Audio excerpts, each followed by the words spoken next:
Welcome to In Focus. I'm your host, Yesenia Taveras.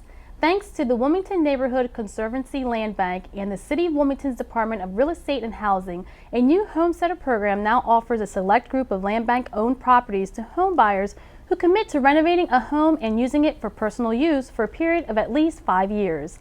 Land Bank's Executive Director Bill Freeborn and Land Bank's Board Vice Chair, President of Wilmington City Council Hanifa Shabazz, joins us now to help us better understand the different opportunities available to home buyers. Welcome to the show. Thank you. Thanks, Yesenia. Yes, thank you for joining us. This is a very important topic for all those residents here living in Wilmington, Delaware. So first, tell us a little bit about what is Land Bank all about.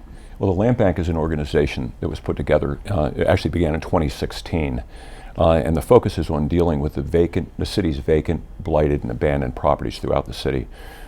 We estimate roughly 2,500 different properties throughout the city, and our goal is to bring those properties back into productive use. And there's a number of different methods and ways that we do and are trying to do that. But we're off to a pretty good start. I joined the Land Bank in March of this year. And after a nationwide search, they ended up with somebody in the backyard. After all, it was funny, but we've been working hard, particularly since earlier this year, in really ramping up the different programs and moving forward, of which the Homestead program is just one of many. And a wonderful thing, you've also served as a former council member, so you bring all of your knowledge and expertise together on the table to be able to help with this initiative. Well, I'm not sure whether that's good or bad, but it's certainly, well, we certainly understand working together, and President Shabazz and I do and work very, very closely together. Yes, and President, as Vice Chair of the Board, what are some of the perspectives you can give to us in regards of Land Bank being here in Wilmington? Well, I think it's a great move for us to address the amount of vacant properties and blighted properties we have in the city. And in the name Land Bank Conservancy, Wilmington Neighborhood Conservancy and Land Bank, we're doing exactly that. We are conserving the neighborhoods. We are, in some of the programs that we have to do that work, is doing exactly that by using not just the brick and mortar that's still there, not just using our local contractors who have been turning houses over, but also bringing in the current residents that lived in various parts of the city, grew up in some of the neighborhoods where a lot of the vacant properties are, conserving the neighborhood feel inside of our communities again through our various programs that we offer, especially the Homestead program. And from a long-standing resident's perspective, you're homegrown here in Wilmington. Yes. What are some of the benefits you believe, just as a resident here, that this will have? Well, I mean, the architecture that Wilmington has in its homes is absolutely beautiful. And as a longtime resident, as you said, you know, bringing back the things that we did back in our neighborhoods when we were children growing up, our children need to have that experience. So what a better way to bring back the neighbor in our neighborhoods, but to bring back the life of our vacant properties by giving individuals who once lived in those particular neighborhoods that are now maybe crime-ridden or blighted, but bringing back that home-style feeling back by having them become the homeowners that lives in those properties. Wonderful. And let's talk about the 9th Street renovation project. What did that entail? You got it. Right. We have what we've done is identified a total of 9 properties, and it's between Adams Street and Monroe Street, so on West 9th Street. And 9th Street is a very, very important corridor coming into the city. You know, coming off of 95, it's one of the first exits, and you take a right on 9th Street coming into the city. And there was a series of homes there that really had fallen into disrepair. Interesting thing about it is that 9th Street area borders the Trinity Vicinity Historic District. So these are all properties and former residences or residences that were steeped in historic tradition. So the Land Bank, through gift, through donations, through some sheriff sale, through bankruptcy court, ended up with 6 properties, actually 7 homes that are all part of this. We're going to start first with 6 renovations. And those 6 renovations are going to restore these spectacular old homes to their original beauty, but also updating the homes too for today's standards as well. We have a partner. Our developer partner in this is NCRC, and out of Washington D.C., and of course J.P. Morgan Chase is one of our funding partners.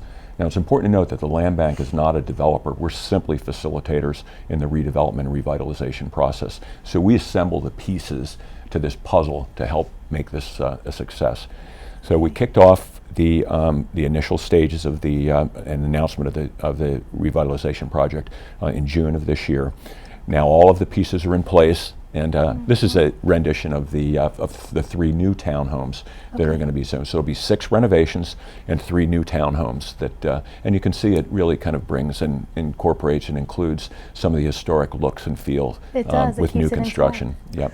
And it would be, the fact that we starting our very first project right next to Trinity Vicinity, where the very first original homestead program in the city of Wilmington took place. Former Mayor Dale Farley was the first homesteader, and he purchased a home into Trinity Vicinity, and that's how Trinity Vicinity was built out, because we homesteaded those properties. Individuals bought them, restored them, and now we have a beautiful neighborhood known as Trinity Vicinity. So for us to do this project on 9th Street, where else better to start? Natural place to start. Yeah. So, and interesting too is not only was he the first homesteader in Wilmington, he was the first homesteader in the entire country when the homestead program started in the early 70s. Yeah. That's good to know within the first state. Dan and Bonnie Frawley were the first homesteaders. So that's a historic neighborhood. Very historic right there. neighborhood. So coming up with programs of how do we, what do we do with all these houses that we have, and I was very persistent, I would say, to do a program that would allow our current residents, and we know we have a large number of individuals who are currently renting.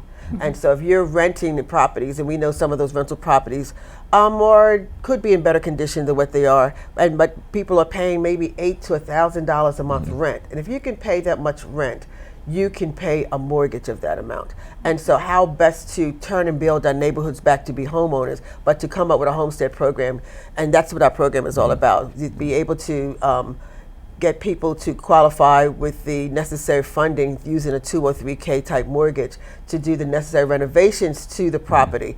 We dispose the property to the resident for $1.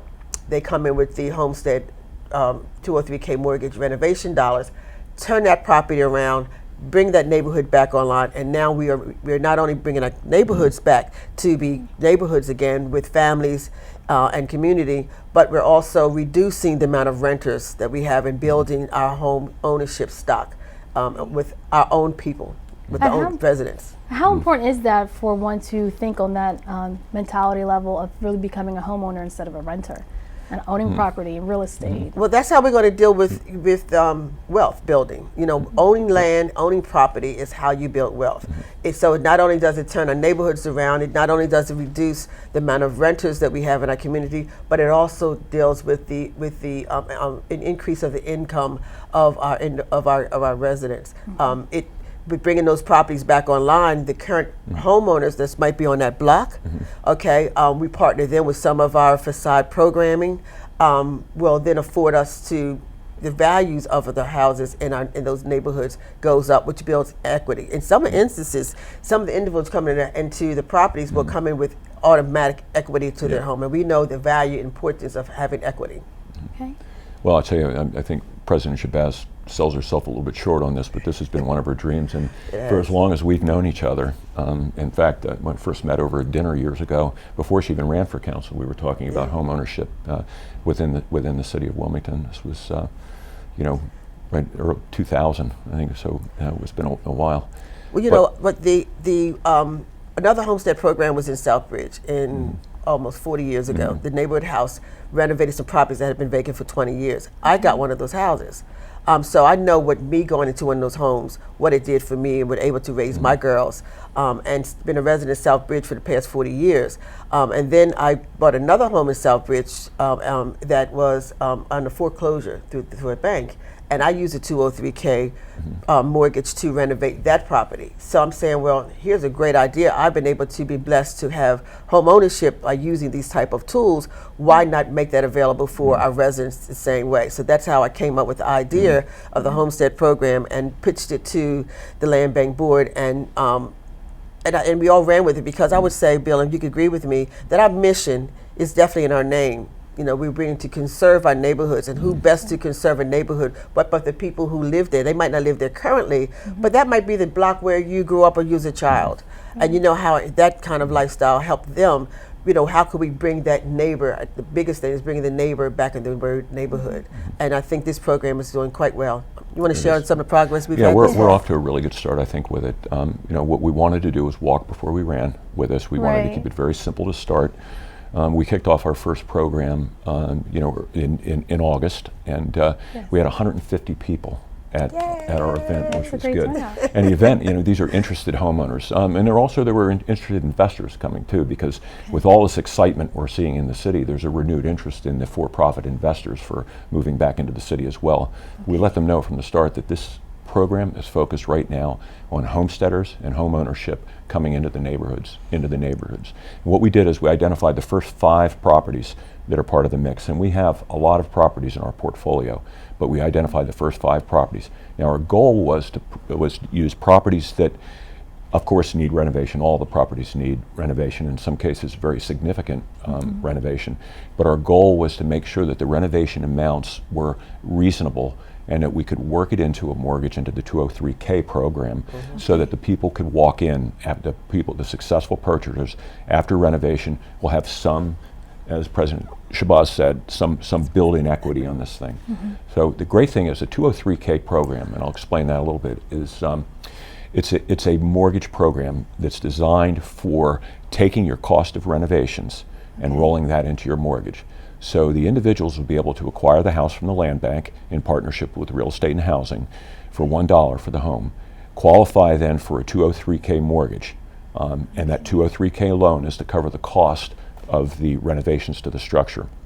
Then, based upon income eligibility standards, we also have another pot of money. It's the CBDG money, up to $20,000 per property. Again, based upon certain income levels and restrictions on that. So you roll in the 203K loan, which, and typically you're going to see the costs of renovation on these homes will be anywhere from $60,000 to as much as $100,000 to $110,000. But the beauty of this is that you're going to go out, you're going to walk away with a home that's going to have value in the marketplace, and you're not going to be upside down on that house. I mean, you will have built-in equity on these homes. And what do you do for the first-time home buyer who's thinking about their credit, and this might sound so overwhelming for them? How do you kind of walk them through the process? Well, we have we really looked at all the various hurdles and apprehensions that people might have with this, and we put things in place, support services. We have organizations that have, at the fair we had on the 24th, we had home buyer and credit service organizations at the fair so that they could get those questions answered, get those issues addressed, and if they have issues with credit, need to increase it, they'll be there to help walk them through what needs to be done to get the credit to where it needs to be. We really did take the time to think of every type of hurdle that might come this way with trying to, based on the population we were targeting, what kind of hesitations they may have, and we put into place the resources and tools for them so that that we could address those things. What we also did was we wanted to make sure that this economic boom that was happening in the city of Wilmington was felt by Wilmingtonians. So we went out and we did one event that brought in, I think we had almost 125 local contractors. Individuals who are in the, whether they flip their own houses, they just do construction work. We brought them in and let them know what was going to be required or how they could participate in this program. So we also had at this event not only the financial organizations to assist with the credit, but we also had the contractors, and the contractors went through a process of what they need to do to be able to qualify to get this work.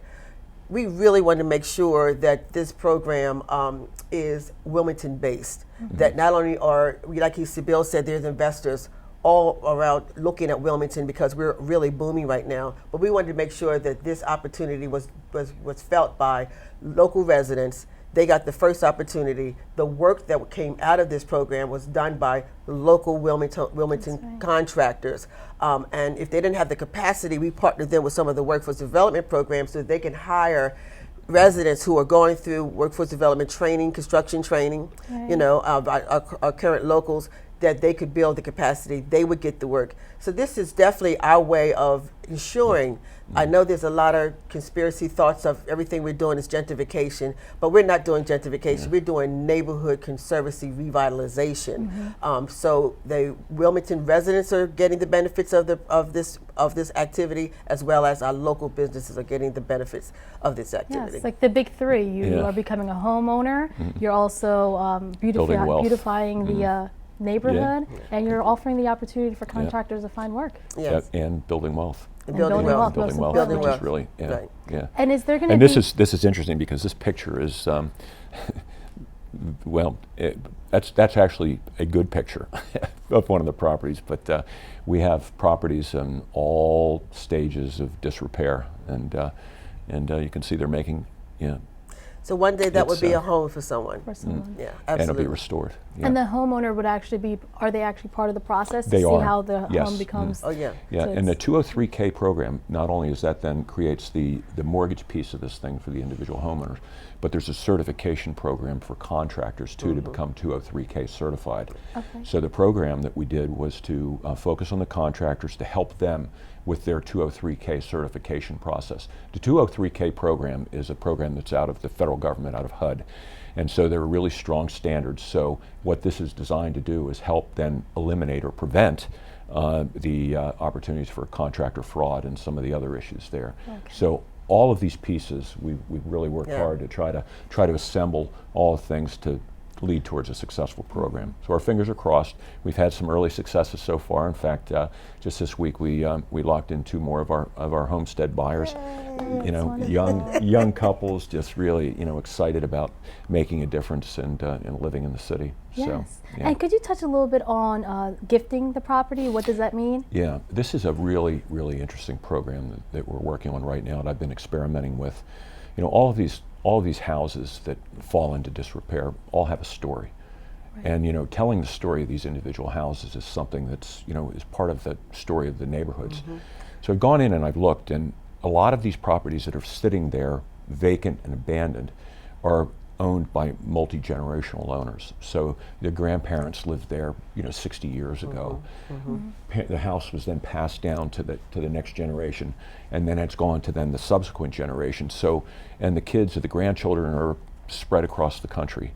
So what we've done is we've looked at this thing, and meanwhile, while those properties are sitting there abandoned, what they're doing is accumulating debt, and the debt comes in a couple of different areas. 3 different areas. One is from property taxes, city taxes. 2 is from license and inspection fines and penalties, and then 3 are utility costs as well too. So as that debt builds up, it becomes easier for the individuals just to walk away from the property, and then they sit there, and then they ultimately go into a sheriff's sale. So what I've done is experimented then and looking at the vacant and abandoned properties throughout the city, and looking at where the registered owners of record, current registered owners, and reached out to those individuals. In fact, I recently did one with a guy lives out in California. Walked away from the property. I sent him a letter and I said, look, here's a way for you to gift your property to the land bank, and what it'll do is it'll remove the debt obligations for this, and what I'll also be able to do is provide you then with a gift letter for the value of that property and stuff. And so what this does gives you then the tax benefits of a gift to a nonprofit organization. So in the last 2 months, we've had 6 properties that have been gifted to the land bank following this approach. And in essence, it's a win-win. It's a great win-win. I mean, it's an ideal win-win. So it gives them then, and a lot of the folks will be able to use then that that tax benefit as a gifted contribution to a legitimate nonprofit organization. So as we continue to develop different programmings, because it's very hard to make a cookie cutter program because of the different situations of the numerous properties that we have, we will continue to package ideas in these programs so that you can start to see the impact. We will continue to couple them with other types of programs offered by Real Estate and Housing. You maybe heard me speak about the facade program. So if we are doing one block that might have 6 vacant properties on it and you have 7 homeowners, you know, how do we just not do those vacant properties and bring them back online? But we want to provide some support with the current homeowners who have stuck it out through all the, you know, the trials and tribulations of these vacant properties for over the years, and partner with them with a facade grant so that they could bring, you know, the facading, and the whole block would now look beautiful, you know, beautiful and renewed. And we also working on legislation also to address some of the other issues of not only just property owners, but vacant property owners, and of course the numerous amount of rental properties that we have. We have to hold them accountable also for them maintaining the conditions of their properties. So there's a lot of moving pieces to all of this, but we're really excited about the homestead program because anytime you can put someone into a home and stabilize a neighborhood, then we're excited about that. Like you said, we just got 2 new applications that came through. So we're meeting our goal, I think you would say. So we're meeting our goal. Our goal was to move 5 properties with the first batch, and we're just about there. So it's and then, you know, we wanted to, you know, we thought about this for a couple reasons. As I mentioned, we wanted to walk before we ran with this thing because we knew that there were going to be a lot of issues and some problems and other things that are going to step into this thing, and we wanted to get our act together, you know, from the beginning to be able to make sure that we're doing it properly. Sure. So we're going to be moving, and again, we also wanted to generate a level of excitement and enthusiasm in this thing. If we came out with 100 properties, it really it would be overwhelming. So we wanted to pick and choose and start and focus on different neighborhoods as well too. So that's the plus. But it's exciting to see too, because when the folks come in and they're just bubbling with enthusiasm and excitement about being able to move into one of these homes. This is one of the 9th Street properties right here. Okay. This was a property that was gifted to the land bank. Oh, look at that. Okay. It's absolutely, this is 820 West 9th Street. It is absolutely spectacular. We did an arrangement with the heirs on this thing. The value of this house was $125,000, which was the appraised value. This is another picture of this home. And what we did is the owners said, we'll gift half of that, the land bank will pay the other half. So using our strategic acquisition money, we acquired this house as part of our renovation project for $62,500 and gave then the owners, the heirs of the owners, a tax gift. It's a remarkably beautiful house. It's not going to need a lot of work. We've identified some of the things that we're going to do. It does need a new kitchen. And so we're going to be opening up the kitchen. Yeah, you always get a new kitchen. That's But you can see how beautiful it is, and Definitely. this is just one of the first 6 of the renovation projects that are going to be underway. We've already had people lining up with a desire to acquire this property. So you can imagine taking a area of the city, okay, where there are vacant properties, you know, that are in the inventory of the land bank, partnering with another nonprofit who might own a couple properties, and then talking with the homeowners, and everyone getting together and say, we are all going to work collectively, and we're going to address and renovate these properties one way or the other. The impact that would make on a neighborhood, you know, so that everyone now has brought properties back online. Renters are now become homeowners, and homeowners put some, you know, freshen up their properties, which increases the value of the properties in that area. So it's definitely an economic movement and revitalizing and conserving our neighborhoods. And there's also other programs before we leave that I wanted to mention too, like the SILOP program and the garden. Talk to us a little bit about the other opportunities that are out there. We have throughout the city there are a number of what I call missing teeth. And missing teeth are where you had to tear down a house for structural reasons or whatever. So there's a lot then between you know, 2 other existing homeowners. So the side lot program is designed then to move those properties into ownership of one of the adjacent property owners. So it gives them expanded yard, and there's certain requirements and restrictions that we have on that. But it's a great program. We have a number of folks taking advantage of it. The Urban Garden program is another one too, where we lease then the properties then, and they're typically larger parcels that have been sitting there waiting, and then ultimately they may be redeveloped, you know, as the market conditions change. But in the interim, let's put them to good work. Let's turn them into an urban garden. Let's put them to use for produce production. Let's put them into, you know, so it's a community amenity, and that's what we're working on doing. So that is our sign for and logo for the land bank, and I believe most of our properties have that sign on They it, so do. you can be able, when you're out in the Identify. neighborhood, you can identify our properties. And we're excited because we've even created employment already, Yes, because we we've have. hired a team of community individuals to maintain our vacant properties as well as empty lots. So when you see them out there working, we are again creating employment through this initiative. Wonderful. Mm-hmm. And lastly, before we leave, is there another informational session coming up? And then what else is in the Yes. pipeline in Yes. regards to renovations? Well, in fact, we announced, or well, we haven't announced, but we decided yesterday in a meeting that Yeah. the next homestead event was going to be on October 12th, and we do them on Saturdays, and then we'll be doing an open house immediately of the properties, the next round of properties immediately after the program on the 12th. Again, it's going to be similar to the program that we did in August. It's going to be designed as an information sharing, a meet and greet with the different partners that we have within the program, and then an opportunity to visit the properties after that with open houses. And we'll release another 5 properties into the mix at that time as well too. And the event is at the Community Education Building on 12th and French. Yeah. Yeah. Wonderful. Yep. Thank you so Good. much. This is exciting. We're a good Yeah. team here. Yes. It's good. Partnership. It's good. where it's at. Stronger Yeah, it is, together. it is. Working hard, Yeah, working yeah, hard. We're working hard. Yeah. Definitely. Well, it's interesting though too. As far as the structure of the land bank is actually a public-private partnership. So we're not part of the city per se. We're an independent organization, but we work in the city as one of our partners in this. Wonderful. So And it's it's fun. never too late. So if you can't make it to an informational session, visit the website, and there's still time to or be part of this. Visit our website. We've got plenty of information there, and continuing to build on that. So, and you'll drive around town and you'll see our signs everywhere with our phone number too. So, Wonderful. Well, thank you so Good. much, Mr. Thanks, Freeborn, Yesenia. and thank you, It's President Bill. Shabazz, for joining us Yeah. today. Pleasure. Great. Thank you. And on behalf of all of us here at WI 1022, I'd like to take this opportunity to say thank you for watching this episode of In Focus. I've been your host, Yesenia Taveras.